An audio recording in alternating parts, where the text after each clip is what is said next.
Hello all. ఇవాళ శని త్రయోదశి కదా. శని త్రయోదశి రోజు శని దీపం పెడితే చాలా మంచిదవుతుంది. ఏలినాటి శని పోతుంది, పాపాలు మనశ్శాంతి లభిస్తుంది, పాపాలు తొలగిపోతాయి అంటారు. ఆ దీపం ఎలా చేసుకోవాలో చూద్దాం.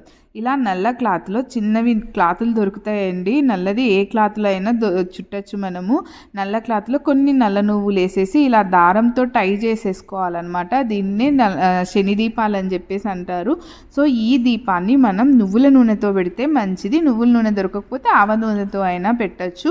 సో నువ్వుల నూనెతో ఈ దీపం పెట్టాలన్నమాట. మా సైడ్ అయితే ఇలా టెంపుల్స్ దగ్గర కూడా ఈ దీపాలు చాలా ఎక్కువ అమ్ముతారనమాట.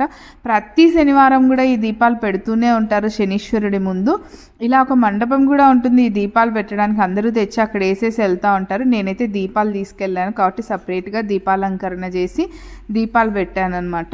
సో ఇలా దీపం పెడితే మనకి ఏలినాటి శని పోతుంది, ఏదైనా సమస్యలు ఉంటే తొలగిపోతాయి, పాప బాధలు పోతాయి, మనశ్శాంతి లభిస్తుంది అని నమ్ముతారు. సో ఇవాళ శని త్రయోదశి కాబట్టి నేను కూడా వెళ్ళాను అనమాట. వెళ్ళేసి ఇలా మేమందరం కూడా దీపాలు పెట్టేసి వచ్చాం. ఇలా శనీశ్వరుని ముందు దీపం పెట్టిన తర్వాత శనీశ్వరుణ్ణి దర్శించుకోవాలి. చాలామంది వస్తారు ఇక్కడికి. ఈ టెంపుల్ మా ఊర్లో చాలా ఫేమస్. శ్రావణ మాసంలో కూడా శనివారాలు అసలు ఎంత బాగా చేస్తారో. తర్వాత వెళ్ళేసి మనం శనీశ్వరుణ్ణి దర్శించుకుంటాం అన్నమాట. ఇది శనీశ్వరుని ముందు శనీశ్వరుని వాహనం కాకి, తర్వాత శనీశ్వర స్వామిని దర్శించుకొని వెంటనే వెళ్ళి ఏదో ఒక దేవుడు, ఆంజనేయ స్వామి కానీ, వెంకటేశ్వర స్వామి కానీ, ఈశ్వరుడు కానీ ఎవరినైనా సరే ఇంకొక దర్శనం చేసుకున్న తర్వాతే మనం ఇంటికి వెళ్ళాలన్నమాట.